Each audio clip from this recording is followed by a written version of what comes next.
আচ্ছা ওকে, চলো আমরা শুরু করি আমাদের আজকের যে রসায়নের যাত্রা, সেকেন্ড টাইম বেসিক কোর্স 6.0 যে রসায়নের যাত্রা। এই রসায়নের যাত্রা শুরু করব আমরা মহাবিশ্ব থেকে। আমরা রসায়নের যাত্রাটা শুরু করলাম কোথায়? মহাবিশ্ব থেকে। এই মহাবিশ্বে যা কিছু আছে তাদেরকে আমরা দুইটা ক্যাটাগরিতে ফেলতে পারি। একটাকে আমরা বলি পদার্থ, আরেকটাকে বলি আমরা শক্তি। তাহলে মহাবিশ্বে যা কিছু আছে এদেরকে আমরা হয় পদার্থ বলবো অথবা শক্তি বলবো। তো এই চ্যাপ্টারে আমরা দুইটা জিনিস নিয়েই কথা বলবো। প্রথমে আমরা একটু পদার্থ নিয়ে কথা বলি। তো রসায়নের ভাষায় পদার্থ কি দিয়ে তৈরি? পদার্থ হচ্ছে অণু পরমাণু দিয়ে তৈরি। তো আবার যদি আমরা অণুকে ভাগ করি তাহলে আমরা আলটিমেটলি পরমাণু পাই। এই জন্য আমরা বলতে পারি পদার্থ মূলত পরমাণু দিয়ে তৈরি। পদার্থ মূলত কি দিয়ে তৈরি? পরমাণু দিয়ে তৈরি। তো পরমাণুর যে ইংরেজি শব্দ, ইংরেজিতে পরমাণুকে বলা হয় অ্যাটম। এ মানে হচ্ছে না, টম মানে হচ্ছে ভাগ করা। অ্যাটম মানে হচ্ছে ভাগ করা যায় না। একটা সময় মানুষের ধারণা ছিল পরমাণুকে ভাগ করা যায় না, কিন্তু পরবর্তীতে মানুষ জানতে পারছে পরমাণুকে আসলেও ভাগ করা যায়। এবং পরমাণুকে ভাগ করলে কি পাওয়া যায়? পরমাণুকে ভাগ করলে পাওয়া যায় মৌলিক কণিকা বা হচ্ছে মূল কণিকা। এখন পর্যন্ত সায়েন্টিস্টরা কত ধরনের মূল কণিকা আবিষ্কার করছে? 100 বা অনেক জায়গায় বলা আছে 200 ধরনের মূল কণা আছে। তাহলে এখন পর্যন্ত আমরা 200 ধরনের মূল কণা পাইছি। এই যে মূল কণাগুলো আছে, এই মূল কণাগুলোকে আমরা 3 ভাগে ভাগ করতে পারি। কয় ভাগে? আমরা 3 ভাগে ভাগ করতে পারি। এই মূল কণাগুলোকে আমরা 3 ভাগে ভাগ করতে পারি। যেই মূল কণাগুলো পরমাণুতে সব সময় থাকে তাদেরকে বলা হয় স্থায়ী মূল কণা। স্থায়ী মূল কণা হচ্ছে প্রোটন, ইলেকট্রন এবং হচ্ছে নিউট্রন। প্রোটন, ইলেকট্রন এবং হচ্ছে নিউট্রন। অস্থায়ী মূল কণা হচ্ছে 9টা। আমরা কমেন্টে লিখতে লিখতে শিখে যাব। অস্থায়ী মূল কণা হচ্ছে 9টা, আমরা কমেন্টে লিখতে লিখতে শিখে যাব। তো কমেন্টে লিখতে থাকো। Positron, meson, boson, muon, pion, neutrino, anti neutrino. জোরে হয়ে গেছে? আস্তে আস্তে বলি। আস্তে আস্তে বলি এবং তোমরা লিখতে থাকো। তোমরা লিখতে থাকো, তোমরা লিখতে থাকো। ওকে, তাহলে কি কি বললাম আমরা? আমরা প্রথমে বলছি হচ্ছে positron, boson, meson, pion, muon, neutrino, anti neutrino, তাই না? তাহলে দেখো আমরা হচ্ছে 9টা অস্থায়ী মূল কণা সম্পর্কে জানলাম। ওকে, এরপর আরো 2টা কণা আছে যারা পরমাণুতে অল্প সময়ের জন্য থাকে। একটার নাম হচ্ছে আলফা কণা, আর একটার নাম হচ্ছে ডিউটেরন কণা। এই দুইটাকে বলা হয় ভারী কণা বা কম্পোজিট কণা। তাহলে ভারী কণা বা কম্পোজিট কণা হচ্ছে আলফা কণা আর হচ্ছে ডিউটেরন কণা। আমাদের বিস্তারিত জানা লাগবে স্থায়ী মূল কণা। আমাদের বিস্তারিত জানা লাগবে কি? স্থায়ী মূল কণা। তো স্থায়ী মূল কণা কয়টা? 3টা। স্থায়ী মূল কণা কি কি? ইলেকট্রন, প্রোটন এবং হচ্ছে নিউট্রন। ইলেকট্রন, প্রোটন এবং হচ্ছে নিউট্রন। তো আমরা এই 3টা স্থায়ী মূল কণা সম্পর্কে কি কি জিনিস জানবো? কি কি জিনিস জানবো এটা তোমাদের বইয়ে ছক আকারে আছে। তো টোটালটা আমি লিখবো না, টোটালটা আমি লিখবো না। আমার সাথে সাথে তোমরাও বলবা, যেহেতু মুখস্থ ব্যাপার। ঠিক আছে? তো 3টা স্থায়ী মূল কণা সম্পর্কে আমাদের বিস্তারিত জানা লাগবে। আমাদের বিস্তারিত জানা লাগবে। এই জিনিসগুলো হচ্ছে আমাদের মুখস্থ করতে হবে, বা আমি একটা কথা বলি, মনে রাখতে হবে। মনে রাখতে হবে, ঠিক আছে? তাহলে কি কি জিনিস জানতে হবে আমি একটু বোর্ডে লিখতেছি। আমি একটু বোর্ডে লিখতেছি।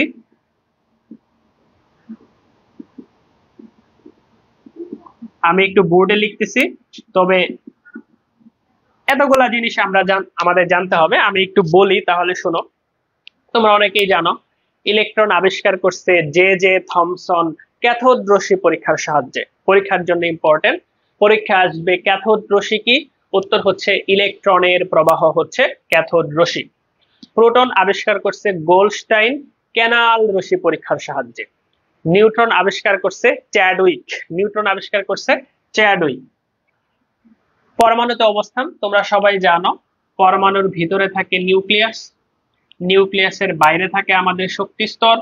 তোমরা জানো পরমাণুর নিউক্লিয়াসে থাকে প্রোটন যোগ হচ্ছে নিউট্রন, আর শক্তি স্তরে থাকে ইলেকট্রন। শক্তি স্তরে থাকে ইলেকট্রন। পরীক্ষার জন্য ইম্পর্টেন্ট হচ্ছে চার্জ এবং হচ্ছে ভর। চার্জ এবং ভর। ইলেকট্রন এবং প্রোটনের চার্জ হচ্ছে সেম। ইলেকট্রনের চার্জ ঋণাত্মক, প্রোটনের চার্জ হচ্ছে ধনাত্মক, আর নিউট্রনের চার্জ নাই। তো চার্জের মানগুলা কয়েকটা এককে আমাদের একটু পড়া লাগবে। 1.6 ইন্টু 10⁻⁻19 কুলম্ব। এটা কোন এককে? কুলম্ব। আবার এটাকে আমরা লিখতে পারি 1.6 ইন্টু 10⁻⁻20। নতুন একটা একক ভাইয়া শিখো, ইএমইউ। এই নতুন এককটার নাম কি ভাইয়া? ইএমইউ। নতুন এককটার নাম কি?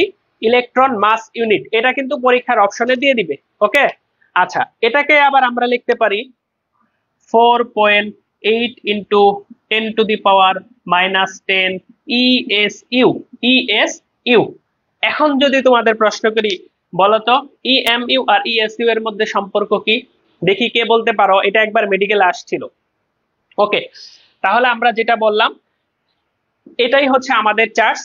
তুমি যদি ইলেকট্রন চিন্তা করো মাইনাস হবে, ইলেকট্রন চিন্তা করো মাইনাস হবে, প্রোটন চিন্তা করলে প্লাস হবে। নিউট্রনের কোনো চার্জ নাই।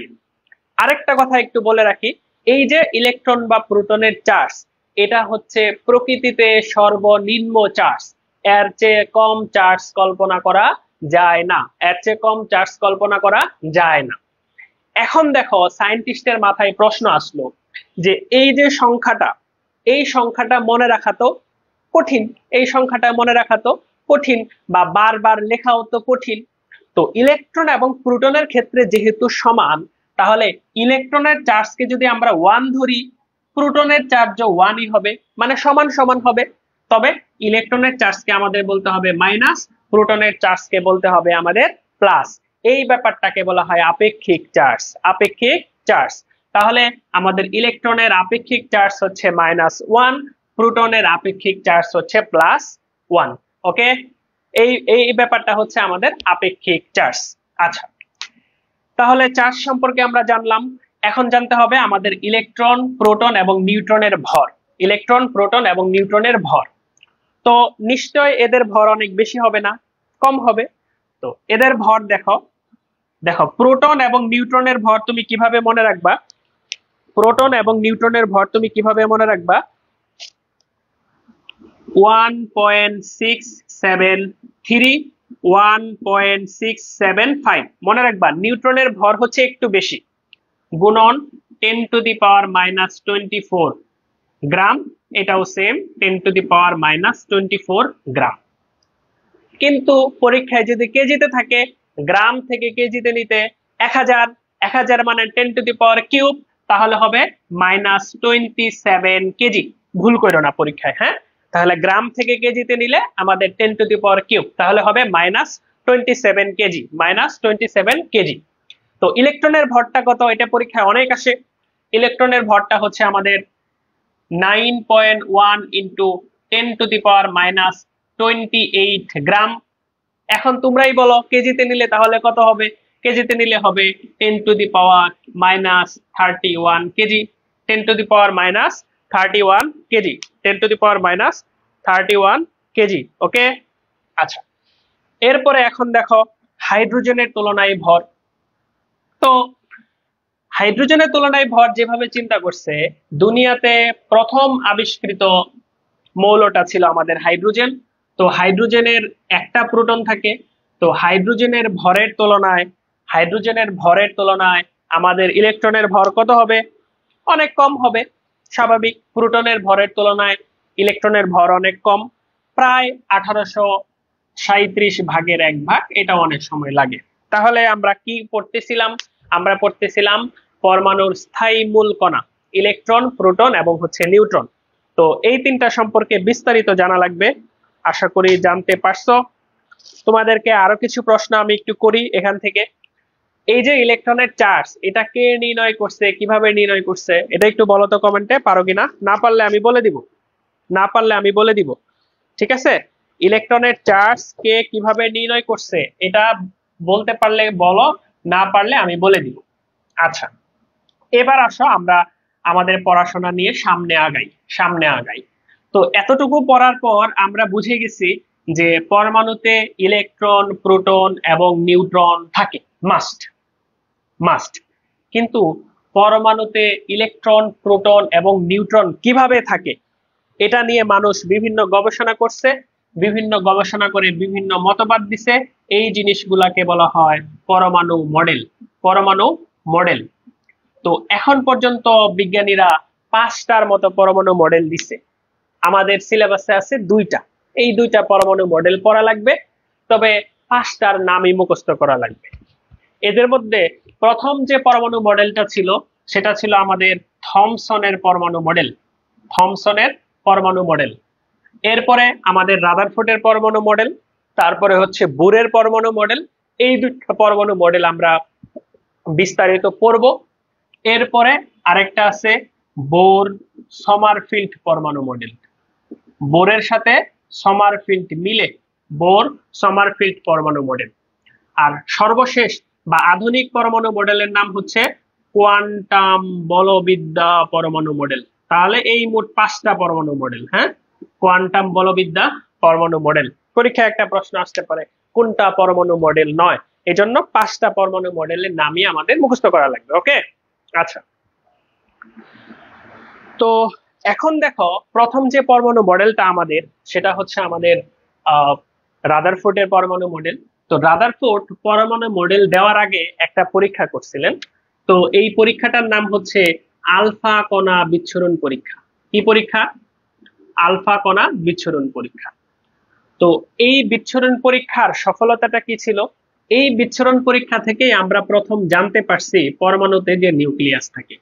এখন তো আমরা সোজা সাপটা বলে দেই যে পরমাণুতে ভিতরে থাকে নিউক্লিয়াস, এরপরে বাইরে থাকে শক্তি স্তর, নিউক্লিয়াসে থাকে প্রোটন যোগ নিউট্রন, শক্তি স্তরে থাকে আমাদের ইলেকট্রন। তো এই জিনিসগুলো আমরা সোজা সাপটা বলে দেই না? তো এই সোজা সাপটা আমরা কিভাবে বলতে পারি? এই আলফা কণা বিচ্ছুরণ পরীক্ষার সাহায্যে। তো আলফা কণা বিচ্ছুরণ পরীক্ষা সম্পর্কে পড়ার আগে আমরা জেনে নিলাম যে পরমাণুর ভিতরে কি থাকে, নিউক্লিয়াসে থাকে প্রোটন যোগ নিউট্রন, শক্তি স্তরে থাকে ইলেকট্রন। এই ব্যাপারে আমরা একটু জেনে নিব, তারপর আমরা আলফা কণা বিচ্ছুরণ পরীক্ষাতে যাব। দেখো দেখো এই যে প্রত্যেকটা পরমাণুর নিউক্লিয়াসে প্রোটন থাকে, এই প্রোটন সংখ্যাটাকে বলা হয় পারমাণবিক সংখ্যা জেড। পারমাণবিক সংখ্যা জেড, ঠিক আছে? এটা হচ্ছে প্রত্যেকটা পরমাণুর ক্ষেত্রে ভিন্ন ভিন্ন। প্রত্যেকটা পরমাণুর ক্ষেত্রে কি ভিন্ন ভিন্ন, ঠিক আছে? যেমন আমাদের হাইড্রোজেনের পারমাণবিক সংখ্যা হচ্ছে 1, হিলিয়ামের পারমাণবিক সংখ্যা হচ্ছে 2, বা সোডিয়ামের পারমাণবিক সংখ্যা হচ্ছে 11, ঠিক আছে? আচ্ছা, আবার আমাদের মনে রাখতে হবে একটা পরমাণুর নিউক্লিয়াসে যে কয়টা প্রোটন এবং নিউট্রন সংখ্যা থাকে এটাকে বলা হয় তার ভর সংখ্যা। তাহলে ভর সংখ্যা সমান হচ্ছে প্রোটন সংখ্যা যোগ নিউট্রন সংখ্যা। এই 2টা জিনিস আমাদের পর্যায় সারণী থেকে মুখস্থ করতে হবে। এই 2টা জিনিস তুমি যদি মুখস্থ না করো তোমার রসায়ন কেউ শেখাইতে পারবে না। আমি আজকের ক্লাসে বলে দিলাম। ওকে, আচ্ছা। এরপরে দেখো আমাদের জানতে হবে একটা পরমাণুতে যে কয়টা প্রোটন থাকে শক্তি স্তরে সেই কয়টা ইলেকট্রন থাকবে। শক্তি স্তরে সেই কয়টা ইলেকট্রন থাকবে। ওকে, আচ্ছা। তাহলে এখান থেকে আমরা বলতে পারি নিউট্রন সংখ্যা সমান আমাদের কি হবে? ভর সংখ্যা মাইনাস প্রোটন সংখ্যা, ঠিক আছে? তাহলে দেখো আমাদের প্রোটন সংখ্যা, ভর সংখ্যা, তারপরে ইলেকট্রন সংখ্যা এবং নিউট্রন সংখ্যা, প্রত্যেকটা পরমাণুর ক্ষেত্রে এই জিনিসগুলো আমরা পারবো যদি আমরা পারমাণবিক সংখ্যা এবং ভর সংখ্যাটা মুখস্থ করি। যদি আমরা পারমাণবিক সংখ্যাটা এবং ভর সংখ্যাটা কি করি? মুখস্থ করি। ফর এক্সাম্পল ধরো আমাদের যদি ফসফরাসের কথা চিন্তা করো, আরেকটা কথা আমি একটু বলে দিই যে একটা পরমাণুকে আমরা এইভাবে প্রকাশ করি, এই বরাবর আমরা পারমাণবিক সংখ্যাটা লিখি, এই বরাবর আমরা ভর সংখ্যাটা লিখি, এই বরাবর আমরা ভর সংখ্যাটা লিখি। আরেকটা ব্যাপার, এখানে আমরা লিখি প্লাস বা মাইনাস, এটা হচ্ছে চার্জ সংখ্যা। চার্জ সংখ্যা ডিপেন্ড করবে ইলেকট্রনের উপর। চার্জ সংখ্যা ডিপেন্ড করবে কার উপর? ইলেকট্রনের উপর। প্রোটনের উপর ডিপেন্ড করবে না। প্রোটনের উপর ডিপেন্ড করবে না, ঠিক আছে? আমরা একটা এক্সাম্পল দিলেই বুঝবা। ফর এক্সাম্পল ধরো আমরা যদি আয়রনের কথা চিন্তা করি, ধরো আয়রন 2+, আমরা একটু কঠিনটা দিয়ে শুরু করি, ঠিক আছে? তো এখন দেখো এখানে যদি আমরা সবকিছু সংখ্যা জানতে চাই, আমাদের মুখস্থ করতে হবে আয়রনের পারমাণবিক সংখ্যা হচ্ছে 26। এটা আমাদের মুখস্থ করতে হবে। তার মানে এখানে প্রোটন আছে 26টা। প্রোটন আছে কয়টা? 26টা। এটা মুখস্থ। তো প্রোটন 26টা মানে এখানে ইলেকট্রনও 26টা থাকার কথা, 26টা থাকার কথা, কিন্তু 2+ মানে সে দুইটা ইলেকট্রন ত্যাগ করছে, তাহলে -2, তার মানে এখানে ইলেকট্রন আছে 24টা। ইলেকট্রন আছে কয়টা? 24টা। এই আয়রনের ভর 56, এটা আমাদের মুখস্থ করা লাগবে। তাহলে আয়রনের ভর কত? 56। তার মানে আমাদের এ হচ্ছে 56, ঠিক আছে? তার মানে প্রোটন সংখ্যা হচ্ছে আমাদের 26, তাহলে নিউট্রন সংখ্যা কত হবে? 56 - 26, তার মানে হচ্ছে 30। তার মানে এখানে নিউট্রন সংখ্যা কত? 30। এখানে নিউট্রন সংখ্যা কত? 30। তাহলে আমরা এখন যে কোনো পরমাণুতে আমরা চাইলেই প্রোটন সংখ্যা কত, ইলেকট্রন সংখ্যা কত, নিউট্রন সংখ্যা কত বের করতে পারবো। আমরা কি করতে পারবো? বের করতে পারবো। এটা পরীক্ষার জন্য ইনফিনিটি স্টার আসবেই। তো পরীক্ষায় দেখো শুধু পরমাণুর ক্ষেত্রে আসবে না, যৌগমূলক গুলার ক্ষেত্রেও আসবে। কার ক্ষেত্রে আসবে? যৌগমূলক। কার ক্ষেত্রে আসবে? যৌগমূলক, ঠিক আছে? যৌগমূলক। যেমন ধরো আমাদের SO4 2-, এখানে আমাদের ইলেকট্রন কত? ইভেন অনেক সময় আরেকটা প্রশ্ন আসে, যোজ্যতা ইলেকট্রন কত? যোজ্যতা ইলেকট্রন কত? দুই ভাবে আসতে পারে, ঠিক আছে? তো এটা আমরা কিভাবে বের করব? দেখো আমরা জানি যে সালফারের ইলেকট্রন সংখ্যা কত? 16, এটা মুখস্থ ভাই। অক্সিজেন 8, তাহলে ইলেকট্রন সংখ্যা কত? 8 গুণন হচ্ছে আমাদের 4, -2 মানে দুইটা গ্রহণ করছে, -2 মানে কি? দুইটা গ্রহণ করছে, তাহলে এখানে এই যে +2, এখানে +2, তাহলে হচ্ছে আমাদের 16 + 32 যোগ হচ্ছে আমাদের 2, ঠিক আছে? তাইলে কত হবে? তাহলে আমাদের কত হবে? 34 16 কত হবে রে? 32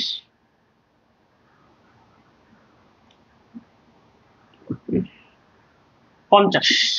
ওকে, বুঝা গেছে? ক্লিয়ার? এখন যদি বলা হয় যোজ্যতা ইলেকট্রন কত, তোমার জানতে হবে যোজ্যতা ইলেকট্রন মানে হচ্ছে সর্বশেষ শক্তি স্তরের ইলেকট্রন, সর্বশেষ শক্তি স্তরের ইলেকট্রন। তো আমাদের জানতে হবে সালফারের সর্বশেষ শক্তি স্তরে ইলেকট্রন থাকে 6টা, এটা তুমি ইলেকট্রন বিন্যাস করে দেখবা। অক্সিজেনেরও থাকে হচ্ছে আমাদের 6টা, অক্সিজেনেরও থাকে আমাদের কয়টা? 6টা। -2 মানে এখানে +2, ঠিক আছে? তাহলে কত হইলো আমাদের? 6 + 24 যোগ হচ্ছে আমাদের 2, তার মানে হচ্ছে আমাদের 32, তার মানে হচ্ছে আমাদের 32। তো তোমরা এখন কমেন্টে বলো তো NH4+ এটার যোজ্যতা ইলেকট্রন কত? NH4+ এটার যোজ্যতা ইলেকট্রন কত? এই যে টপিকটা ইলেকট্রন সংখ্যা, প্রোটন সংখ্যা, নিউট্রন সংখ্যা, এটা ইনফিনিটি স্টার, এটা ইনফিনিটি স্টার। এটা কমেন্টে বলো তো, এটা কমেন্টে বলো তো যে NH4+, NH4+, NH4+ এর আমাদের যোজ্যতা ইলেকট্রন কত? NH4+ এর যোজ্যতা ইলেকট্রন কত? ঠিক আছে? ওকে, তাহলে আমরা জানলাম যে একটা পরমাণুর ক্ষেত্রে তাহলে কি কি জিনিস থাকতেছে? প্রোটন সংখ্যা, ইলেকট্রন সংখ্যা, নিউট্রন সংখ্যা, ভর সংখ্যা, এরপর হচ্ছে প্রত্যেকটা পরমাণুর কিছু ধর্ম থাকবে বা বৈশিষ্ট্য থাকবে, এই জিনিসগুলা থাকবে, এটা আমরা জানতে পারলাম এবং এটা আমরা হিসাবও করতে পারবো। ইলেকট্রন সংখ্যা, প্রোটন সংখ্যা, নিউট্রন সংখ্যা, ভর সংখ্যা, এগুলো আমরা কি করতে পারবো? হিসাব করতে পারবো। আচ্ছা, কমেন্টে বলছো 8, NH4+, 7। দেখো NH4+, তোমার জানতে হবে নাইট্রোজেনের যোজ্যতা ইলেকট্রন হচ্ছে 5, হাইড্রোজেনের যোজ্যতা ইলেকট্রন একটা, তাহলে 5 4 9, আর +1 মানে হচ্ছে -1, তার মানে হচ্ছে 8। তাহলে যে आंसर করছো সে হচ্ছে আমাদের রাইট, তার মানে আমরা শিখাইতে পারছি। অনেকেই কমেন্ট করছো, অনেকেই কমেন্ট করছো। মাহমুদুল হাসান, কে কে কমেন্ট করছো দেখি? মাহমুদুল হাসান, নাবিলা, নাদিয়া, ওকে, ভেরি গুড, তার মানে তোমরা শিখতে পারছো, গুড। আচ্ছা, এখন দেখো তাহলে আমরা জানলাম যে একটা পরমাণুর ক্ষেত্রে এই জিনিসগুলো আছে, আমাদের প্রোটন সংখ্যা, ইলেকট্রন সংখ্যা, নিউট্রন সংখ্যা, ভর সংখ্যা, ধর্ম। আচ্ছা, এখন দেখো আইসোটোপ মানে হচ্ছে এদের ক্ষেত্রে হচ্ছে আমাদের শুধুমাত্র প্রোটন সংখ্যাটা হচ্ছে সমান থাকবে, শুধুমাত্র প্রোটন সংখ্যা সমান থাকবে, তার মানে পর্যায় সারণীতে অবস্থান সমান থাকবে। তুমি যদি একটা দুইটা পরমাণু যদি আইসোটোপ হইতে হয়, তুমি হচ্ছে দুইটা পরমাণু যদি আইসোটোপ হইতে হয়, তুমি খেয়াল করবা নিচের দিকে, এই নিচের দিকে যদি সেম থাকে এই দুইটা হবে পরস্পরের আইসোটোপ। আইসোটোপের ক্ষেত্রে আমাদের প্রোটন সংখ্যা সমান থাকবে, পর্যায় সারণীতে একই অবস্থান থাকবে এবং ধর্মও হচ্ছে একই রকম থাকবে, এই মৌলগুলাকে বলবো আমরা পরস্পরের আইসোটোপ। ঠিক আছে, তাহলে একই প্রোটন সংখ্যা থাকবে। হ্যাঁ, আইসোটোপ, আইসোটোপে কি থাকবে, এই যে শেষে প আসে, একই প্রোটন সংখ্যা থাকবে, একই প্রোটন সংখ্যা থাকবে। পরীক্ষায় যখন এরকম প্রশ্ন আসবে নিচের কোন দুইটি পরস্পরের আইসোটোপ, আমরা শুধু নিচের দিকে খেয়াল করব, নিচের দিকে সেম থাকলে এই দুটো হচ্ছে পরস্পরের আইসোটোপ, পরস্পরের আইসোটোপ। ওকে, আচ্ছা আবার দেখো আইসোবারের ক্ষেত্রে ফর এক্সাম্পল ধরো এই আইসোবারের ক্ষেত্রে আমরা খেয়াল করব উপরের দিকে সেম থাকবে, অর্থাৎ দুইটা পরমাণুর আমাদের কি থাকবে, পারমাণবিক ভরটা হচ্ছে সমান থাকবে, এদেরকে আমরা বলবো পরস্পরের আইসোবার। বাকি সবই ভিন্ন, বাকি সবই কি থাকবে, ভিন্ন থাকবে। তাহলে এই ক্ষেত্রে হচ্ছে আমাদের এ বা হচ্ছে ভর সংখ্যাটা হচ্ছে আমাদের সেম থাকবে, ভর সংখ্যাটা হচ্ছে আমাদের সেম থাকবে, বাকি সবই হচ্ছে আমাদের ভিন্ন হবে। এরপর ধরো আমাদের আইসোটোন, আইসোটোন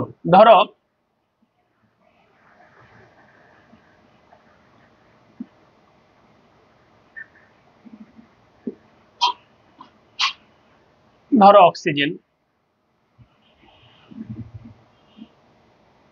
খেয়াল করো, দেখো আইসোটোনের ক্ষেত্রে আমাদের মনে রাখতে হবে এক্ষেত্রে শুধুমাত্র নিউট্রন সংখ্যাটা সেম থাকবে।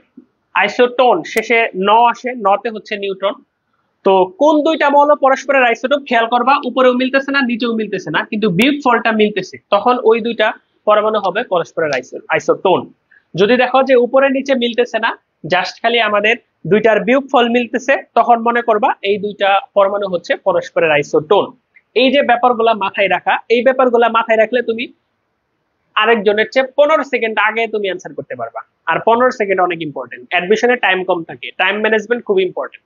ঠিক আছে, তো অ্যাডমিশনে গিয়ে তুমি ভেবে ভেবে কোনো কিছু করতে পারবে না, আগে থেকেই তোমার ভেবে রাখতে হবে। তাহলে ভাবনাটা কি, নিচের দিকে সেম থাকলে আইসোটোপ, উপরের দিকে সেম থাকলে আইসোবার, উপরের নিচে কোথাও মিল না থাকলে এগুলা হচ্ছে আইসোটোন, এগুলা হচ্ছে আইসোটোন, বিয়োগফলটা মিল থাকলে। ওকে, আচ্ছা আবার দেখো এখানে একটা এক্সাম্পল আমরা দিই, যেমন ধরো N3- O2- F- সোডিয়াম হচ্ছে আমাদের প্লাস।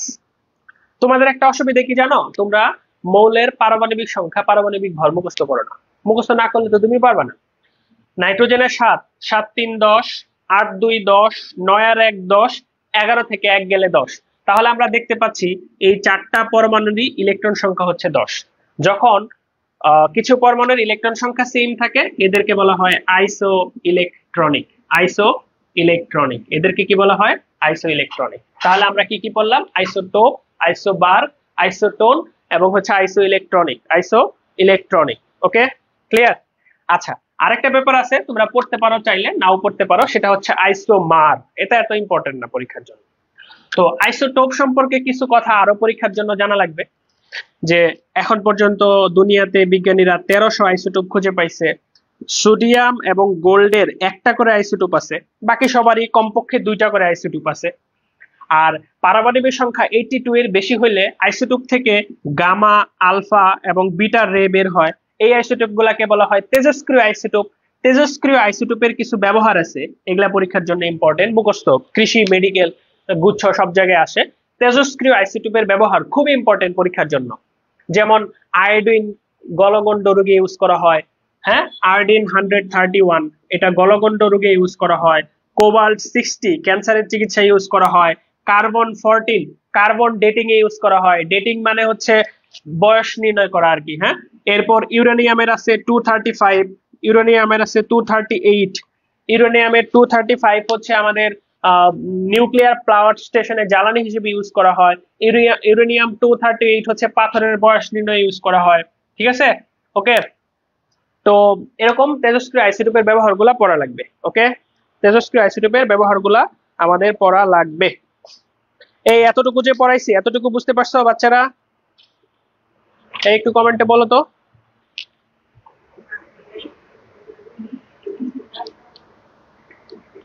বুঝে গেছে?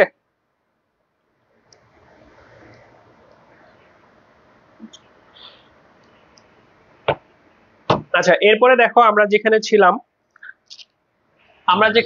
আমরা কি বলতেছিলাম যে পরমাণু মডেল। তো প্রথম পরমাণু মডেল ছিল আমাদের থমসনের পরমাণু মডেল। তারপরে আসছে আমাদের রাদারফোর্ডের পরমাণু মডেল। তো রাদারফোর্ড পরমাণু মডেল দেওয়ার আগে প্রথমে একটা পরীক্ষা করছে। এই পরীক্ষাটার নাম হচ্ছে আলফা কণা বিচ্ছুরণ পরীক্ষা। এই পরীক্ষার সফলতা কি? এই পরীক্ষার মাধ্যমে আমরা জানতে পারছি যে পরমাণুতে কি আছে, নিউক্লিয়াস আছে। পরমাণুতে কি আছে, নিউক্লিয়াস আছে। তো এই পরীক্ষাটা বিস্তারিত এখন আর লাগবে না, শুধু লাগবে যে এই পরীক্ষায় কি কি ব্যবহার করছিল বিজ্ঞানী রাদারফোর্ড। তো প্রথমেই কি আলফা কণা ব্যবহার করছে। আলফা কণাটা কি?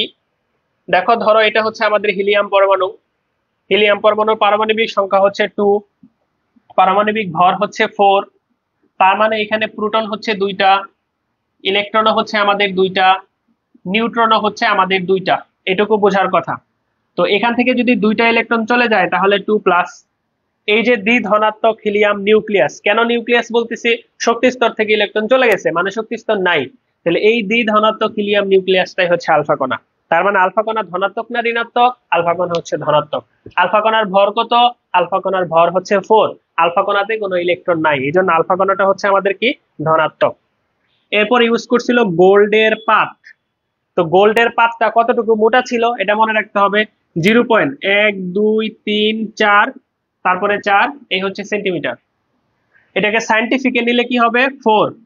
সায়েন্টিফিকে নেওয়ার সময় যেটা তুমি নিবা গুণন 1 2 3 4 5, 10⁻⁻5 সেন্টিমিটার। ঠিক আছে? তো এটাকে তুমি যদি মিটারে নিতে চাও, সেন্টিমিটার আর মিটারের মধ্যে পার্থক্য কত? 100, মানে হচ্ছে 2। তাহলে 10⁻⁻7 মিটার, 10⁻⁻7 মিটার। তাহলে এটা হচ্ছে আমাদের সোনার পাত ছিল। এখন এই এই আলফা কণাটা আমরা পাইলাম কোথায়? আলফা কণা কই থেকে বের হয়? তেজস্ক্রিয় মৌল থেকে। এখানে কোন তেজস্ক্রিয় মৌল নেওয়া হয়েছিল? রেডিয়াম, তেজস্ক্রিয় রেডিয়াম। তো তেজস্ক্রিয় মৌল তো খালি জায়গায় রাখা যায় না, তেজস্ক্রিয় মৌল রাখতে হয় লেড ব্লকে। লেটের ব্লকে এই তেজস্ক্রিয় মৌলটা আমরা রাখছিলাম। এখান থেকে বের হয়েছে আলফা কণা। আলফা কণাটা আমরা ছেড়ে দিছি সোনার পাতের উপর। তো বেশিরভাগ আলফা কণা সোনার পাত ভেদ করে চলে গেছে। এটা আমরা বুঝছি কিভাবে? আমাদের একটা পর্দা ছিল, এই পর্দাটার উপর কিসের প্রলেপ লাগানো ছিল? Zinc sulphide. কিসের প্রলেপ লাগানো ছিল? Zinc sulphide. কিসের প্রলেপ লাগানো ছিল? Zinc sulphide. ঠিক আছে? এখানে কি হয়েছিল এটা আমরা জানি, এগুলা পরীক্ষায় আর আসবে না, তো আমরা আর এই ব্যাপারগুলো এত বলবো না। ঠিক আছে? তো এখান থেকে ইম্পর্টেন্ট মেসেজ হচ্ছে যে আলফা কণা বিচ্ছুরণ পরীক্ষার সফলতাটা কি? আলফা কণা বিচ্ছুরণ পরীক্ষার সফলতা হচ্ছে আমরা নিউক্লিয়াস আবিষ্কার করতে পারছি। আর আলফা কণা বিচ্ছুরণ পরীক্ষায় কি কি ইউজ করা হয়েছে। ঠিক আছে? আচ্ছা, এরপরে দেখো আমাদের রাদারফোর্ডের পরমাণু মডেল। রাদারফোর্ডের পরমাণু মডেল তোমরা জানো যে রাদারফোর্ড পরমাণু মডেলে কি কি বলছে। এটা আমি একটু তোমাদেরকে বলবো, বোর্ডে লিখবো না, আমাদের নোটে আছে। পরে আমি রাদারফোর্ড এবং বোরের পার্থক্যটা সুন্দর করে বোর্ডে লিখে দিব। ওকে? আচ্ছা, তোমরা জানো রাদারফোর্ড পরমাণু মডেলের অন্য নাম হচ্ছে সৌর মডেল। এখানে বলছে সৌরজগতে গ্রহগুলো নিউক্লিয়াসের চারপাশে যেভাবে ঘুরে, ইলেকট্রন গুলো এইভাবে নিউক্লিয়াসের চারপাশে ঘুরে। ঠিক আছে? তো এইটুকুই তার কথা ছিল। এবং কথা ছিল কি, যে নিউক্লিয়াসে যতটি প্রোটন থাকে শক্তি স্তরে ততটি ইলেকট্রন থাকে, এই জন্য পরমাণু চার্জ নিরপেক্ষ হয়। এখানে পরমাণু কি হয়? চার্জ নিরপেক্ষ হয়।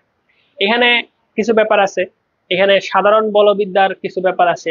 এটা জানো, কোনো কিছু ঘুরতে হইলে 2 ধরনের বল কাজ করবে, কেন্দ্রমুখী বল, কেন্দ্র বিমুখী বল। এই 2টা বল সমান ধরে নিছে রাদারফোর্ড। এগুলা পরীক্ষায় আসবে না ভাইয়া, এগুলা পরীক্ষায় আসবে না, জাস্ট তোমাদের জানানোর জন্য বলতেছি। ঠিক আছে?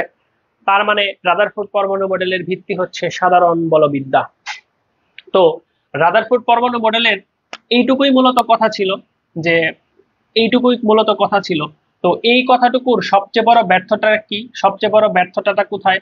সবচেয়ে বড় ব্যর্থতা হচ্ছে ম্যাক্সওয়েলের তত্ত্ব। সবচেয়ে বড় ব্যর্থতা কোথায়? ম্যাক্সওয়েলের তত্ত্ব। ম্যাক্সওয়েলের তত্ত্ব হচ্ছে চার্জ আছে এমন কিছু ঘুরতে থাকলে আস্তে আস্তে তার শক্তি কমতে থাকবে। তো এখানে ঘুরতেছিল ইলেকট্রন, ইলেকট্রনের চার্জ আছে, তাহলে ইলেকট্রনের শক্তি আস্তে আস্তে কমতে থাকবে।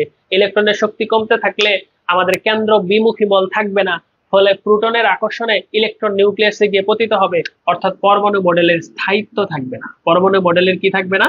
স্থায়িত্বই থাকবে না। তাহলে এটা তো আমরা আর নিতে পারি না। তো রাদারফোর্ড পরমাণু মডেল এখানেই শেষ। রাদারফোর্ড চুপ হয়ে গেছে, আর কি বলবে? আর কিছু বলার আছে? নাই। তো রাদারফোর্ড পরমাণু মডেলের পরে আমাদের যে পরমাণু মডেলটা আসছে, সে পরমাণু মডেলের পরে আমাদের হ্যাঁ, ওকে।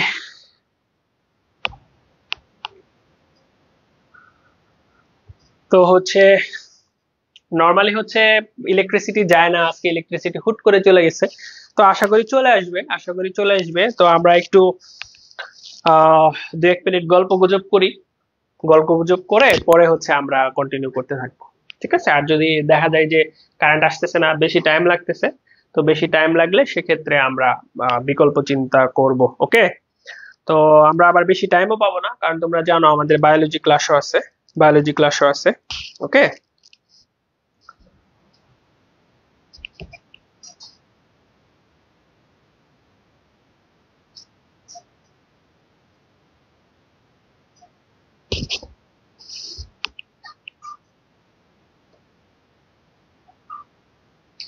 আচ্ছা, ওকে। দেখো, আমার মনে হয় যে তোমাদের দেখা যাচ্ছে, কম হইলেও দেখা যাচ্ছে। কারেন্ট আসলে তো আমরা আবার লাইন দিয়ে দিব। তো আমরা বলতে থাকি। দেখো, আমাদের রাদারফোর্ড পরমাণু মডেলের পরে আমাদের যে পরমাণু মডেলটা আসছে সেটা হচ্ছে আমাদের বোরের পরমাণু মডেল, ওকে?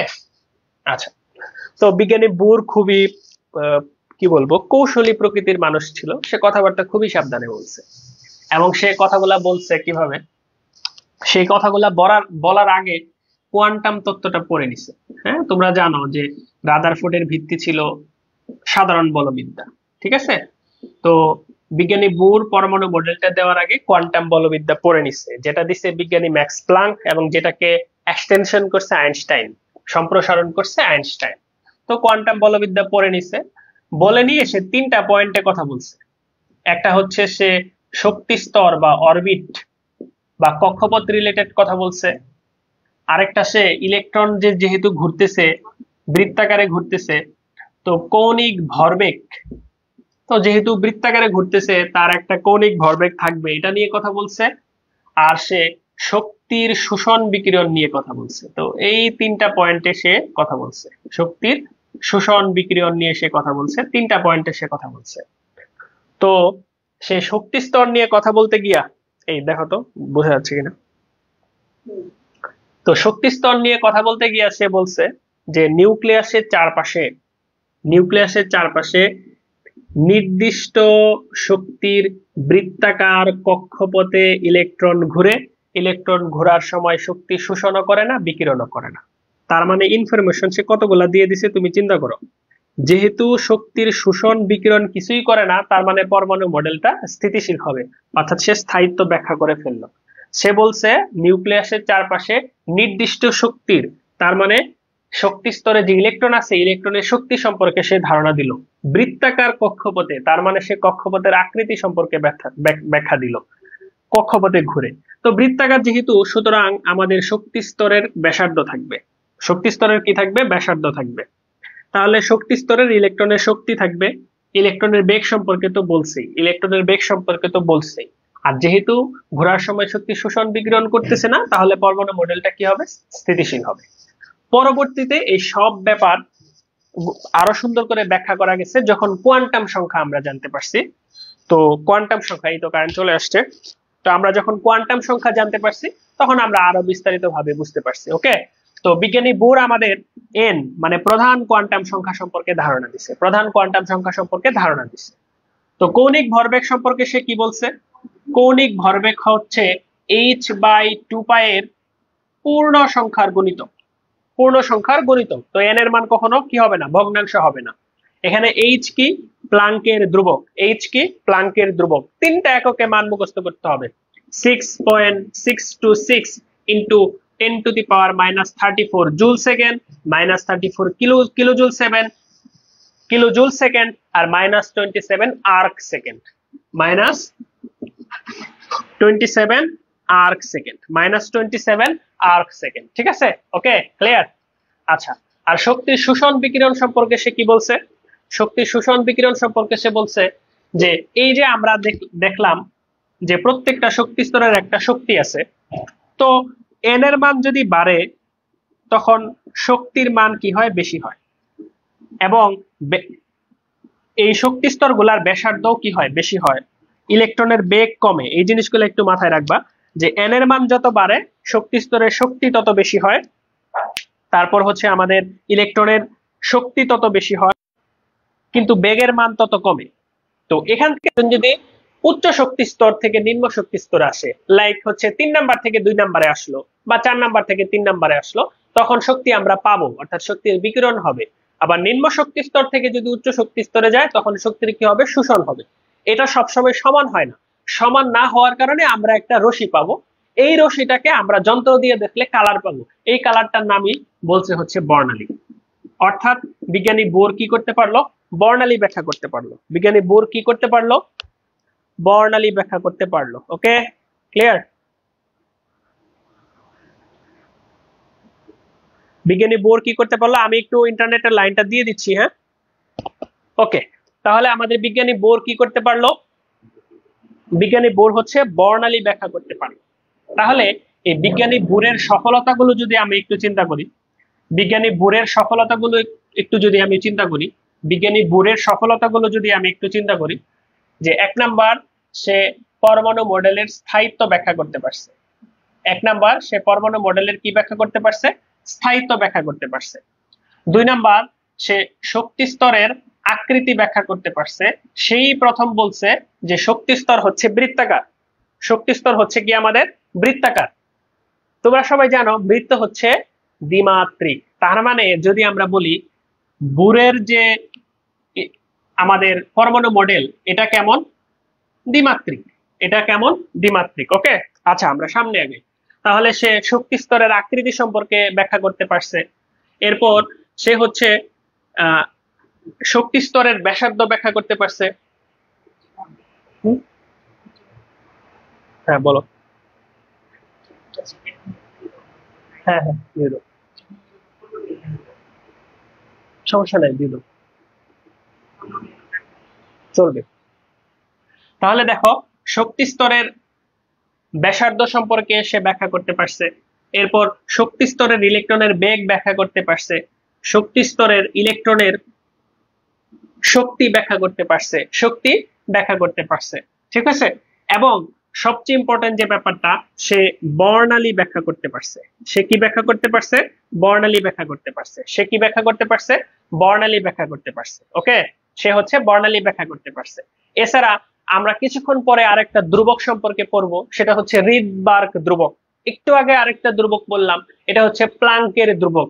এই রিডবার্গ ধ্রুবকের মান সম্পর্কেও সে ব্যাখ্যা করতে পারছিল। রিডবার্গ ধ্রুবকের মান সম্পর্কেও সে ব্যাখ্যা করতে পারছিল। রিডবার্গ ধ্রুবকের মান সম্পর্কেও সে ব্যাখ্যা করতে পারছিল। ওকে, আচ্ছা এখন দেখো, এখন দেখো আরো কিছু কথা আমরা বলি। তো বিজ্ঞানী বোর কি কি কি বলছিল, যে শক্তি স্তরের আকৃতি হচ্ছে বৃত্তাকার। তো বৃত্ত মানে হচ্ছে, বৃত্ত মানে কি, দ্বিমাত্রিক। তার মানে বিজ্ঞানী বোরের মডেল হচ্ছে দ্বিমাত্রিক। বিজ্ঞানী বোরের মডেল হচ্ছে দ্বিমাত্রিক। এবং আরেকটা কথা, সে ইলেকট্রনকে কণা মনে করত। সে ইলেকট্রনকে কি মনে করত, কণা মনে করত। সে ইলেকট্রনকে কি মনে করত, কণা মনে করত। ঠিক আছে, সে ইলেকট্রনকে মনে করত কণা। আচ্ছা, এতটুকু তথ্য জানো, আমরা সামনে আরেকটু আগাবো, সামনে আরেকটু আগাবো। দেখো এখন দেখো এই বিজ্ঞানী বোরের বর্ণালী সম্পর্কে আমি একটু বলি। বিজ্ঞানী বোরের বর্ণালী সম্পর্কে একটু বলি। তো বিজ্ঞানী বোর কি বলছে, বিজ্ঞানী বোর বলছে যে এখানে উচ্চ শক্তি স্তর আছে, নিম্ন শক্তি স্তর আছে। তো উচ্চ শক্তি স্তর থেকে নিম্ন শক্তি স্তরে আসলে আমরা শক্তি পাবো, এই জন্য আমরা একটা রেখা পাবো, আমরা একটা রেখা পাবো, মানে আমরা একটা রশ্মি পাবো। এই রশ্মিটা বিশ্লেষণ করলে আমরা একটা বর্ণালী পাবো। অথবা নিম্ন শক্তি স্তর থেকে উচ্চ শক্তি স্তরে গেলে তখন আমরা একটা রশ্মি পাবো, এই রশ্মিটা বিশ্লেষণ করলে আমরা একটা বর্ণালী পাবো। এই বিজ্ঞানী বোর এই যে বর্ণালী গুলা পাইতেছে, তো বিজ্ঞানী বোর মনে করতো বর্ণালী গুলা হচ্ছে আমাদের বিচ্ছিন্ন। বর্ণালী গুলা আমাদের কেমন, বিচ্ছিন্ন। বিজ্ঞানী বোর কি মনে করতো, বর্ণালী গুলা হচ্ছে আমাদের বিচ্ছিন্ন। ঠিক আছে, এবং বিজ্ঞানী বোর শুধুমাত্র হাইড্রোজেন, মানে যার ইলেকট্রন হচ্ছে একটা, এরকম পরমাণুর বর্ণালী সে ব্যাখ্যা করতে পারত। ঠিক আছে, তো যেমন ধরো হিলিয়াম প্লাস বা লিথিয়াম 2+, সব ক্ষেত্রে আমাদের ইলেকট্রন হচ্ছে একটা, এরকম পরমাণুর বর্ণালী সে ব্যাখ্যা করতে পারত। এবং সে মনে করত বর্ণালী হচ্ছে বিচ্ছিন্ন, এবং সে মনে করত বর্ণালী হচ্ছে বিচ্ছিন্ন, বর্ণালী হচ্ছে বিচ্ছিন্ন। এবং সে মনে করত ইলেকট্রন হচ্ছে কণা, ইলেকট্রন হচ্ছে কি, কণা, ইলেকট্রন হচ্ছে কণা। কিন্তু বিজ্ঞানী ডি ব্রগলি, বিজ্ঞানী ডি ব্রগলি প্রমাণ করছে ইলেকট্রনের কণা প্লাস তরঙ্গ দুইটা ধর্মই আছে। ইলেকট্রনের কণা প্লাস তরঙ্গ দুইটা ধর্মই আছে। ইলেকট্রনের কণা প্লাস তরঙ্গ দুইটা ধর্মই আছে। তো এই বিজ্ঞানী বোর যেহেতু ইলেকট্রনকে কণা মনে করত, এই জন্য তার বেশ কিছু ভুল হয়ে গেছিল। সে ইলেকট্রন যে তরঙ্গ এটা জানতো না, এই জন্য সে মনে করতো বর্ণালী গুলা কেমন হবে, বিচ্ছিন্ন। কিন্তু বিজ্ঞানী জিম্যান এবং বিজ্ঞানী স্টার্ক তারা প্রমাণ করছে যে পরমাণুর বর্ণালী গুলা বিচ্ছিন্ন না, ঠিক আছে, বা হচ্ছে একক রেখা না। বিজ্ঞানী বোর মনে করতো একটা একটা লাইন আমরা পাবো, ঠিক আছে। বরং বর্ণালীতে আরো সূক্ষ্ম রেখা থাকে। বর্ণালীতে কি থাকে? সূক্ষ্ম রেখা থাকে। এই সূক্ষ্ম রেখাগুলা কে ব্যাখ্যা করছে? বিজ্ঞানী জিম্যান এবং হচ্ছে বিজ্ঞানী স্টার্ক। বিজ্ঞানী জিম্যান বলছে পরমাণুতে ম্যাগনেটিক ফিল্ড, চৌম্বক ক্ষেত্র থাকার কারণে বর্ণালীর বিচ্ছিন্ন রেখাগুলো আরো সূক্ষ্ম রেখায় ভাগ হবে। বিজ্ঞানী জিম্যান বলছে যে বর্ণালীর যে বিচ্ছিন্ন রেখাগুলো আমাদের ম্যাগনেটিক ফিল্ড থাকার কারণে আরো সূক্ষ্ম রেখায় বিভক্ত হবে। আর স্টার্ক বলছে ইলেকট্রিক ফিল্ড বা তড়িৎ ক্ষেত্র থাকার কারণে আরো সূক্ষ্ম রেখায় বিভক্ত হবে। বিজ্ঞানী স্টার্ক বলছে। ওকে, আচ্ছা। আবার দেখো, বিজ্ঞানী বোর যেহেতু ইলেকট্রনকে কণা মনে করার কারণে সে মনে করতো যে ইলেকট্রন যে নিউক্লিয়াসের চারপাশে ঘুরতেছে তার অবস্থান এবং ভরবেগ একই সাথে নির্ণয় করা যাবে। কিন্তু ডি ব্রগলির যে বলছে ইলেকট্রনের কণা প্লাস তরঙ্গ ডাবল আচরণ আছে, এই জন্য বিজ্ঞানী হাইজেনবার্গ বলছে যে না, যেহেতু ইলেকট্রনের দুইটা আচরণ আছে, একই সাথে অবস্থান এবং ভরবেগ নির্ণয় করা যাবে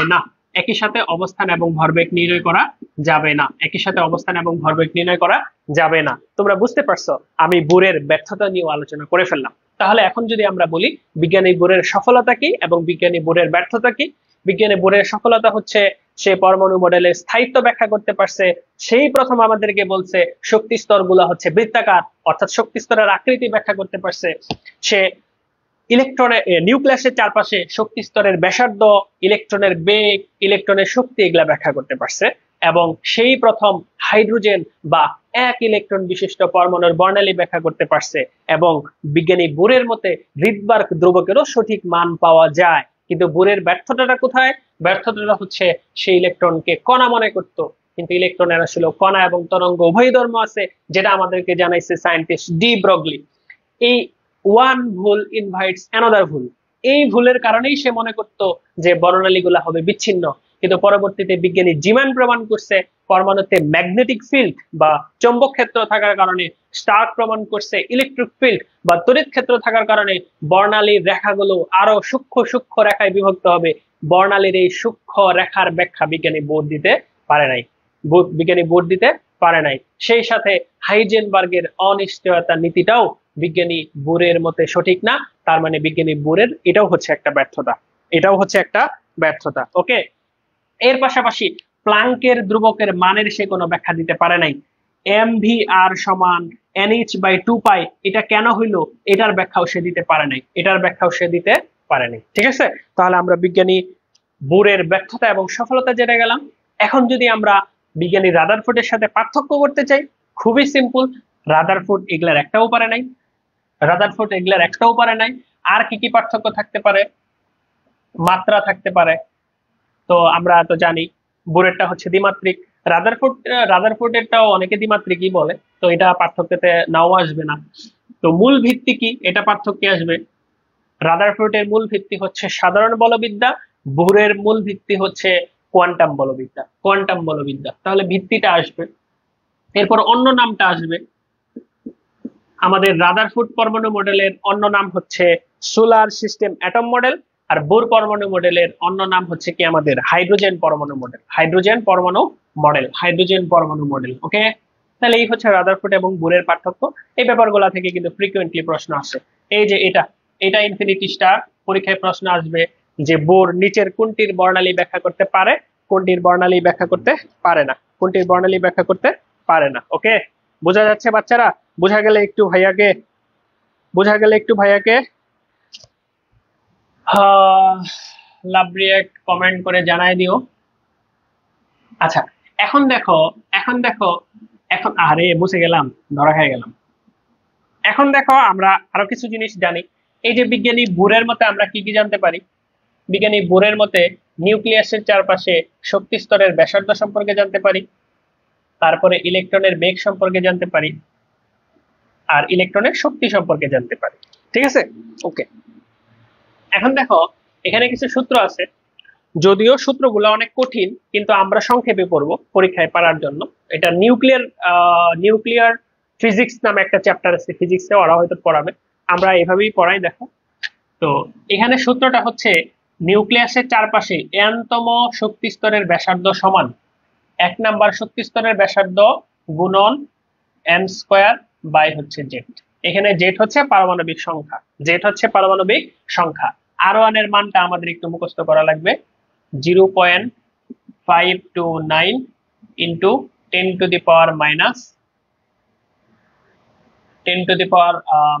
হচ্ছে 10, মানে আমরা বলতে পারি 0.529 আর্মস্ট্রং। 10 মানে হচ্ছে আর্মস্ট্রং। ওকে, তো ভিএন এনতম শক্তি স্তরের ইলেকট্রনের বেগ সমান জেড বাই হচ্ছে আমাদের এন। ঠিক আছে, আমরা বলছিলাম যে এন এর মান বাড়লে আমাদের ইলেকট্রনের বেগ কমবে, ইলেকট্রনের বেগ হচ্ছে কমবে। তো ভি ওয়ান এর মানটা আমাদের মুখস্থ করতে হবে 2.18 ইন্টু 10⁶ মিটার পার সেকেন্ড, তাহলে হবে 10⁸ centimetre per second, 10⁸ centimetre per second. ঠিক আছে, আর শক্তির মান এনতম শক্তি স্তরের শক্তি E1 গুণন জেড স্কোয়ার বাই হচ্ছে আমাদের এন স্কোয়ার। দেখো, এই সমীকরণে তুমি যদি খেয়াল করে দেখো, এন স্কোয়ার হচ্ছে নিচে, তার মানে এন এর মান বাড়লে শক্তির মানটা আস্তে আস্তে কমবে। কিন্তু আমি কি বলছিলাম যে এন এর মান বাড়লে শক্তি আলটিমেটলি বাড়বে, এই জন্য এখানে একটা মাইনাস দেওয়া হয়। তো এখানে মাইনাস দিলে কি হচ্ছে, মান কমতেছে মানে আলটিমেটলি বাড়তেছে, অর্থাৎ এন এর মান বাড়লে আমাদের শক্তি স্তরের শক্তির মান কি হবে, বাড়বে। তো ইওন এর মানটা মুখস্থ করতে হবে। ইওন এর মানটা কত, এটা মাইনাস 2.18 ইন্টু 10⁻⁹ জুল। জুল এককে মুখস্থ করতে হবে। আরেকটা একক আছে 13.6 ইলেকট্রন ভোল্ট, আরেকটা আছে 1312 কিলো জুল। তিনটা এককে মুখস্থ করতে হবে, তিনটা এককে মানগুলা মুখস্থ করতে হবে। তো এখান থেকে কোশ্চেন কিভাবে হয়, ফর এক্সাম্পল আমরা যদি বলি লিথিয়াম পরমাণুর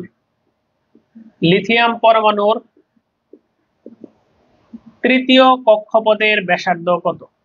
লিথিয়াম পরমাণুর তৃতীয় কক্ষপথের ব্যাসার্ধ কত? লিথিয়াম পরমাণুর তৃতীয় কক্ষপথের ব্যাসার্ধ কত? এই যে এই সূত্রটা দেখো, তাহলে আর এন এর মান হচ্ছে আমাদের 3r1 into N square, 3 square মানে হচ্ছে 9, জেড লিথিয়াম পরমাণুর পারমাণবিক সংখ্যা হচ্ছে 3, দ্যাট মিনস 3r1। যেখানে তোমার ক্যালকুলেটর নাই, এখানে অ্যান্সারটাই হচ্ছে তোমার 3r1, 3r1। যেখানে ক্যালকুলেটর আছে r1 এর মানটার সাথে বসাবা, তাহলে অ্যান্সার পাবা, তাহলে অ্যান্সার পাবা। ওকে, ক্লিয়ার? এই সাইডে চলে গেছে লেখা, সমস্যা নাই, আমি ঠিক করে দিচ্ছি। ওকে ওকে, বোর্ডটা অনেক বড়, সমস্যা নাই। তাহলে দেখো, আমরা এভাবে এই সূত্রগুলোর অঙ্কগুলা করতে পারবো, পরীক্ষায় আসবে, পরীক্ষায় আসবে। ঠিক আছে, এখন দেখা যাবে, দেখাই দিচ্ছি। ওকে, তারপরে দেখো, তারপরে আমরা তাহলে আমরা বলছিলাম আমাদের মোট 5টা পরমাণু মডেল আছে, তাই না? 5টা পরমাণু মডেল আছে। তো আমরা রাদারফোর্ড এবং বুর সম্পর্কে পড়ছি, বাকি পরমাণু মডেলগুলো আমাদের পরীক্ষার জন্য এত লাগে না, পরীক্ষার জন্য এত লাগে না, তারপরও নোটে কম বেশি আছে, তোমরা একটু চাইলে পড়তে পারো। এখন যে টপিকটা পড়বো সেটা ইনফিনিটি স্টার, সেটা হচ্ছে কোয়ান্টাম সংখ্যা, কোয়ান্টাম সংখ্যা, কোয়ান্টাম নাম্বার। খুবই ইম্পর্টেন্ট, খুবই ইম্পর্টেন্ট, খুবই ইম্পর্টেন্ট। কোয়ান্টাম সংখ্যা আর ইলেকট্রন বিন্যাস পড়লে আমাদের আজকের ক্লাস শেষ। কোয়ান্টাম সংখ্যা এবং ইলেকট্রন বিন্যাস পড়লে আজকে হচ্ছে আমাদের শেষ। ঠিক আছে, ওকে।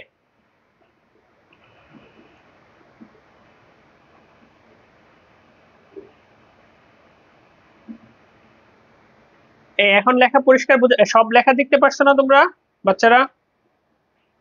সব লেখা দেখতে পারছো? কমেন্টে বলো তো। আচ্ছা, এই যে দুইটা পরমাণু মডেল, কারো কোনো প্রশ্ন আছে? এই দুইটা পরমাণু মডেল থেকে কারো কোনো প্রশ্ন আছে?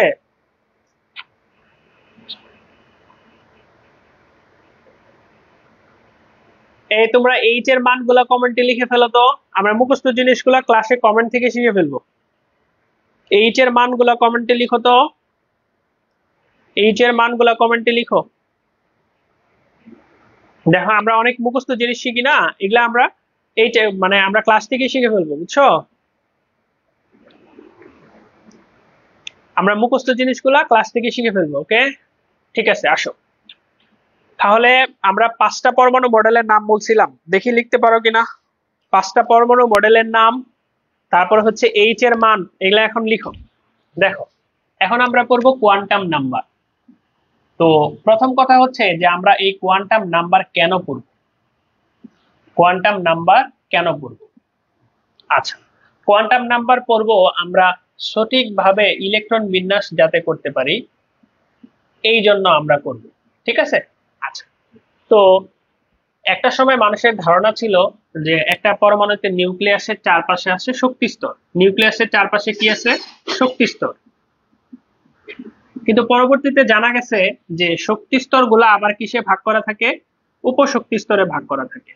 শক্তি স্তর গুলা কিসে ভাগ করা থাকে?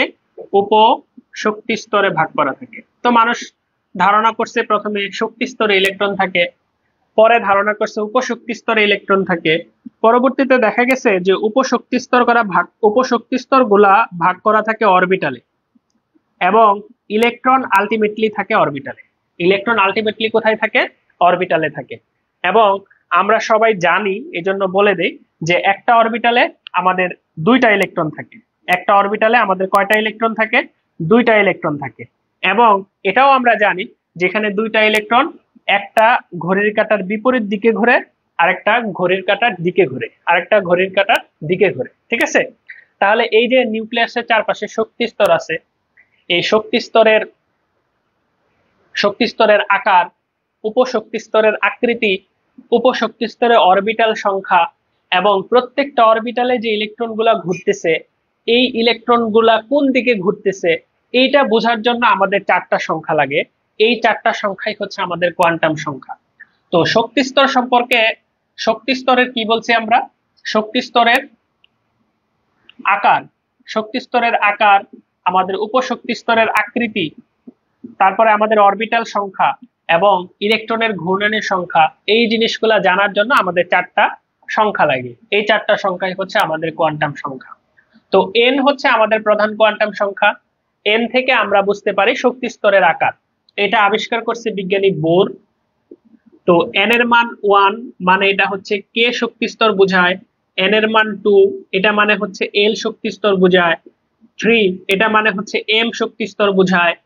এন এর মান যত বড় হয়, আমাদের আর এর মান তত বড় হয়, তার মানে শক্তি স্তর গুলা তত বড় হয়। তার মানে শক্তি স্তরের শক্তি তত বেশি হয়, কিন্তু ইলেকট্রনের বেগ তত কম হয়। এই জিনিসগুলো আমরা একটু আগেও বললাম।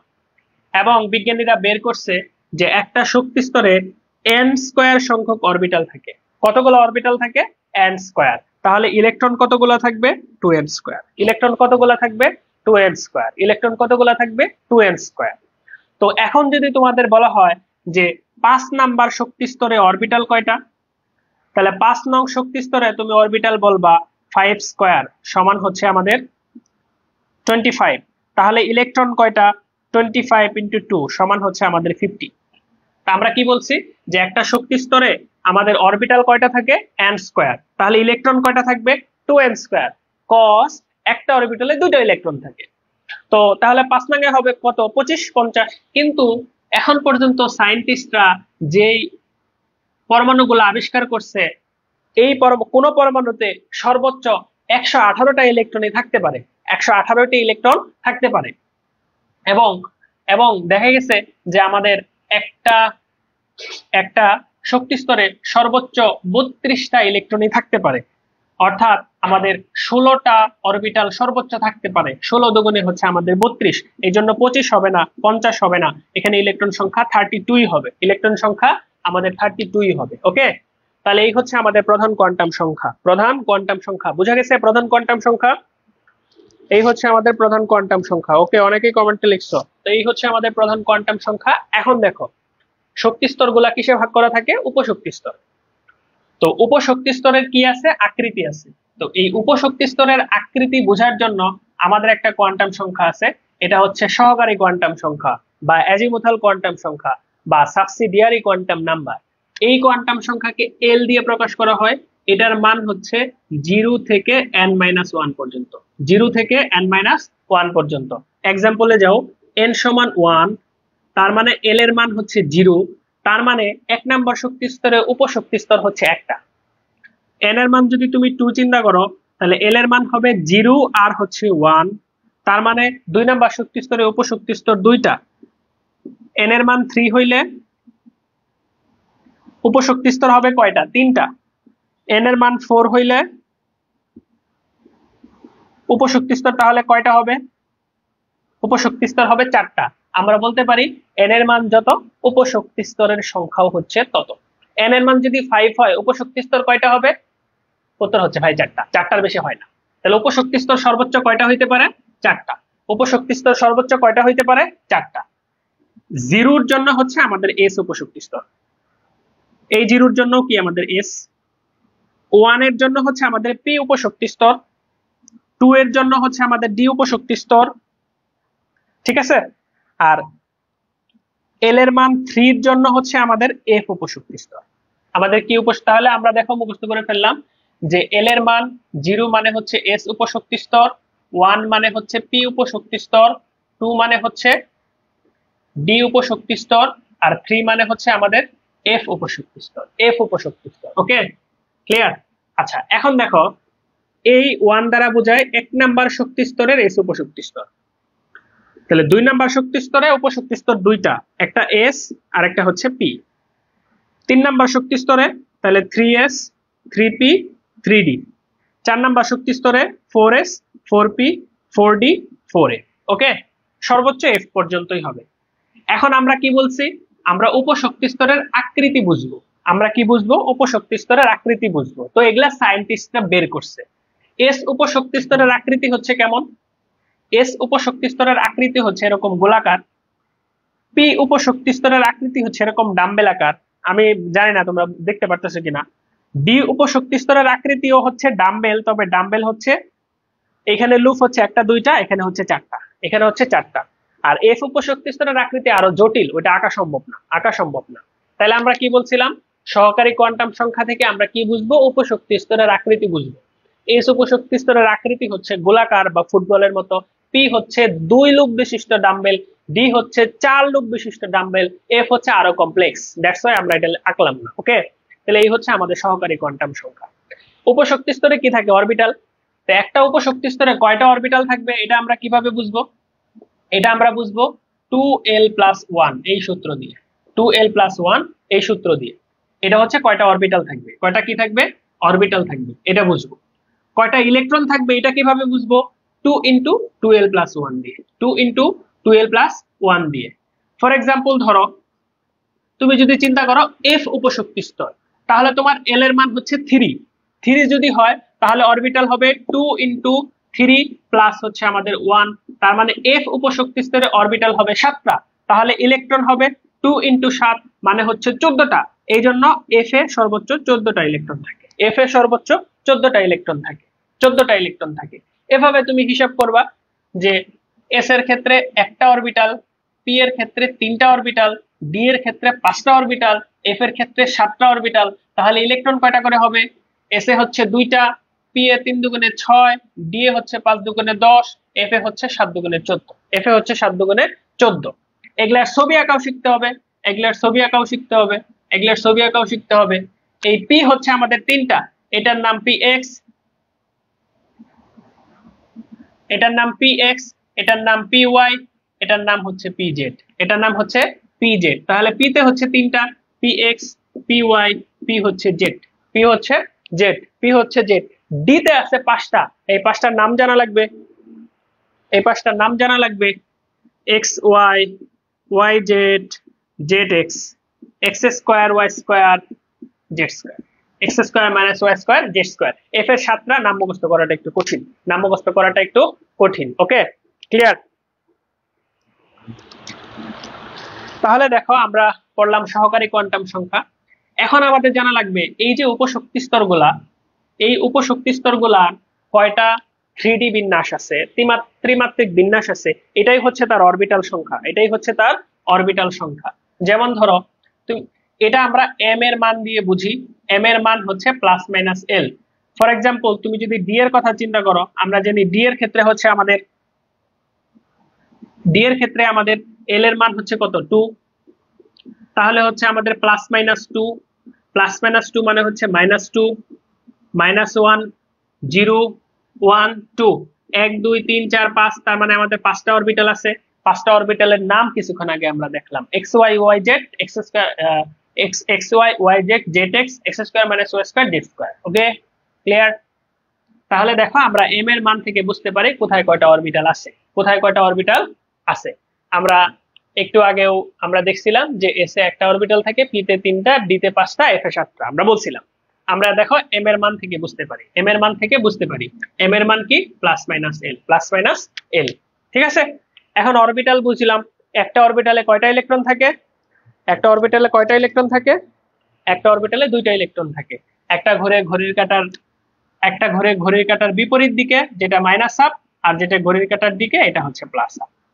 এই দুটাকে বলা হয় স্পিন কোয়ান্টাম সংখ্যা, যেটা পরমাণুর চৌম্বক ধর্ম ব্যাখ্যা করার জন্য লাগে, যেটা পরমাণুর চৌম্বক ধর্ম ব্যাখ্যা করার জন্য লাগে। তাহলে এই 4টা কোয়ান্টাম সংখ্যা বোঝা গেছে, 4টা কোয়ান্টাম সংখ্যা বোঝা গেছে। ঠিক আছে, 4টা কোয়ান্টাম সংখ্যা বোঝা গেছে,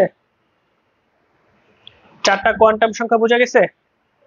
এই 4টা কোয়ান্টাম সংখ্যা বোঝার পাশাপাশি, 4টা কোয়ান্টাম সংখ্যা বোঝার পাশাপাশি আমরা তাহলে যে জিনিসটা দেখলাম, যে জিনিসটা দেখলাম সেটা হচ্ছে যে প্রত্যেকটা পরমাণুর চারপাশে তাহলে শক্তি স্তর আছে, শক্তি স্তর গুলা উপশক্তি স্তরে ভাগ করা থাকে, উপশক্তি স্তর গুলা ভাগ করা থাকে কিসে, অরবিটালে, উপশক্তি স্তর গুলা ভাগ করা থাকে অরবিটালে, উপশক্তি স্তর গুলা ভাগ করা থাকে অরবিটালে।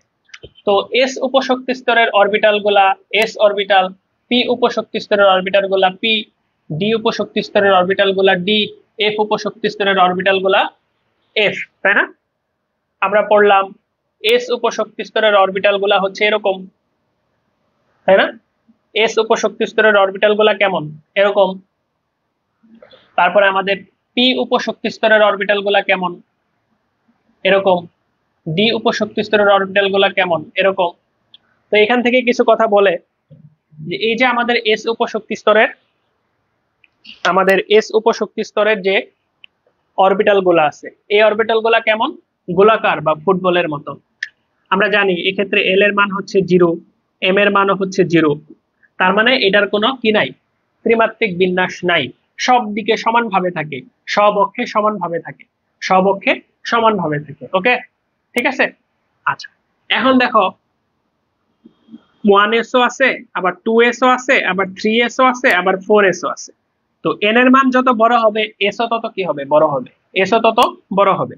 তো 1s যদি এরকম হয় তাহলে এটা 1s, এটা 2s। এই 1s 2s এর মাঝখানে যে ফাঁকা জায়গা আছে যেখানে ইলেকট্রন থাকবে না, এই জায়গাগুলোকে বলা হয় নোড, এই জায়গাগুলোকে কি বলা হয়, নোড, এই জায়গাগুলোকে বলা হয় নোড। ওকে, আচ্ছা, এখন আসো আমাদের পি। পি হচ্ছে ডাম্বেল আকৃতির, কয়টা লুব আছে, 2টা। ঠিক আছে, কয়টা কয়টা লুব আছে, 2টা। তো পি এর ক্ষেত্রে আমাদের এল এর মান হচ্ছে 1, এম এর মান হচ্ছে তাহলে +-1, তার মানে এখানে ত্রিমাত্রিক বিন্যাস থাকে, অর্থাৎ 3D কিছু আছে যেটা পি কে 3টা ভাগে ভাগ করে, একটা হচ্ছে পি এক্স, একটা হচ্ছে পি ওয়াই, আর একটা হচ্ছে পি জেড। কিছু একটা আছে যেটা 3টা ভাগে ভাগ করে, এই জিনিসটাকে বলা হয় নোডাল প্লেন। এই জিনিসটাকে কি বলা হয়, নোডাল প্লেন। এখানে কয়টা নোডাল প্লেন থাকে, একটা, একটা নোডাল প্লেন পি কে 3টা ভাগে ভাগ করে। এই 3টা এভাবে থাকে, দেখো আমার হাত দেখো, এই যে আমার হাত যেভাবে আছে, P X P Y P Z, P X P Y P Z. প্রত্যেকটার সাথে 90 ডিগ্রি অ্যাঙ্গেল, প্রত্যেকটার সাথে 90 ডিগ্রি অ্যাঙ্গেল। এটাও পরীক্ষার জন্য ইম্পর্টেন্ট। প্রত্যেকটার সাথে কয় ডিগ্রি অ্যাঙ্গেল? 90 degree angle. কয়টা নোডাল প্লেন আছে? একটা। কয়টা লুব আছে? দুইটা। নোডাল প্লেন কয়টা? একটা। ডি এর কথা চিন্তা করো, পি ছিল ডাম্বেল, এটা ডাবল ডাম্বেল, দুইটা লোব, চারটা লোব, একটা নোডাল প্লেন, দুইটা নোডাল, একটা নোডাল প্লেন, দুইটা নোডাল প্লেন, একটা নোডাল প্লেন, দুইটা নোডাল প্লেন। ওকে, এক্ষেত্রে এল এর মান কত? 2, এম এর মান কত? +-2, +-2। ডাম্বেল চারটা লোব, ডাবল ডাম্বেল, দুইটা লোব, চারটা লোব, একটা নোডাল প্লেন, দুইটা নোডাল প্লেন। এখানে নোডাল প্লেন কত? 0। এখানে নোডাল প্লেন কত? 0। এখানে নোডাল প্লেন নাই, এখানে নোডাল প্লেন নাই। একটা, দুইটা। এফ এর নোডাল প্লেন কয়টা হবে? 3টা। এফ এর নোডাল প্লেন কয়টা হবে? 3টা। এটা হবে 8 লুপ বিশিষ্ট আরো কমপ্লেক্স, 8 লুপ বিশিষ্ট আরো কমপ্লেক্স স্ট্রাকচার, যেটা বোর্ডে আঁকা পসিবল না। এক্ষেত্রে আমাদের এল এর মান কত? 3। এম এর মান কত? এম এর মান কত আমাদের? +-3। ওকে, ক্লিয়ার? বুঝে গেছে? এখন দেখো এই যে আমরা দেখলাম যে পরমাণু আসলে কিভাবে থাকে। প্রথমে একটা সময় মানুষ জানতোই না যে পরমাণুকে ভাগ করা যায় কিনা। পরমাণুকে ভাগ করে আমরা ইলেকট্রন, প্রোটন, নিউট্রন পাইলাম। তারপর ইলেকট্রন, প্রোটন, নিউট্রন কিভাবে থাকে? তাহলে নিউক্লিয়াসের চারপাশে থাকে শক্তি স্তর। শক্তি স্তরগুলা একটা মানে অনেকদিন পর্যন্ত মানুষের ধারণা ছিল নিউক্লিয়াসের চারপাশে শক্তি স্তর থাকে, শক্তি স্তরে ইলেকট্রন থাকে। ঠিক আছে? এই যে নিউক্লিয়াসের চারপাশে শক্তি স্তর থাকে, বা যেটাকে আমরা কক্ষপথ বলি, এটাকে অনেকে বলে অরবিট। বিজ্ঞানী বোর বলছে আর কি, বিজ্ঞানী বোর এটাকে কি বলছে? অরবিট। তো পরবর্তীতে আমরা জানতে পারছি এই শক্তি স্তর গুলা ভাগ করা থাকে উপশক্তি স্তরে। উপশক্তি স্তর গুলা ভাগ করা থাকে কিসে? উপশক্তি স্তর গুলা ভাগ করা থাকে আমাদের অরবিটালে। এবং ইলেকট্রন আলটিমেটলি কোথায় থাকে? অরবিটালে থাকে। ইলেকট্রন আলটিমেটলি কোথায় থাকে? অরবিটালে থাকে। ওকে, আচ্ছা। এই যে অরবিট এবং অরবিটাল শব্দ দুইটা কাছাকাছি, এই জন্য প্যাচ লাগতে পারে। যাতে আমাদের প্যাচ না লাগে এই জন্য এই দুটার পার্থক্য একটু চিন্তা করতে হবে। এই যে অরবিটের ধারণাটা, এটা আমরা পাইছি বোরের পরমাণু মডেল থেকে। ঠিক আছে? আর এটা আমরা কই থেকে জানতে পারছি? সর্বশেষ যে আমাদের পরমাণু মডেলটা, আধুনিক পরমাণু মডেল, ওইখান থেকে আমরা পাইছি। তো অরবিট তো একটা দ্বিমাত্রিক জায়গা, কারণ বিজ্ঞানী বোর কি মনে করতো? শক্তি স্তর গুলা বৃত্তাকার, কিন্তু অরবিটাল হচ্ছে একটা 3D জায়গা। এবং আমরা জানি আসলে আলটিমেটলি অরবিটে খুঁজলে ইলেকট্রন তুমি পাবে না। ইলেকট্রন আলটিমেটলি থাকে কোথায়? অরবিটালে। ঠিক আছে? তো সায়েন্টিস্টরা একটা ডেফিনিশন দিছে যে নিউক্লিয়াসের চারপাশে যেই 3D স্থানে ইলেকট্রন পাওয়ার সম্ভাবনা 90 থেকে 95%, এটাই হচ্ছে মূলত আমাদের অরবিটাল। তো একটা অরবিট বোঝানোর জন্য শুধু n ই যথেষ্ট। n সমান 1 বুঝাইলে কে অরবিট, 2 হইলে এল অরবিট। ঠিক আছে? কিন্তু শুধু n দিয়ে তুমি অরবিটাল বুঝবা না, তোমার n ও লাগবে, l ও লাগবে। ধরো n সমান 2, l সমান 3 হবে না, সম্ভব না। ধরো n সমান 1, তাহলে 1 এর মানে হচ্ছে p, আর এই যে হচ্ছে 2। তাহলে কোন অরবিটাল বুঝতে হলে তোমার n l দুইটাই লাগবে, তাছাড়া তুমি বলতে পারবে না কি অরবিটাল। আর অরবিট বোঝার জন্য n এর মানই হচ্ছে যথেষ্ট। তো একটা অরবিটে কতগুলো অরবিটাল থাকতে পারে? n²। ইলেকট্রন থাকতে পারে কতগুলা? 2n²। আর এখানে কয়টা ইলেকট্রন থাকে? 2টা। একটা অরবিটালে কয়টা ইলেকট্রন থাকে? 2টা। ঠিক আছে? এই তো হচ্ছে মোটামুটি অরবিট এবং অরবিটালের হচ্ছে আমাদের পার্থক্য। অরবিট এবং অরবিটালের হচ্ছে পার্থক্য। ওকে, ক্লিয়ার? আচ্ছা।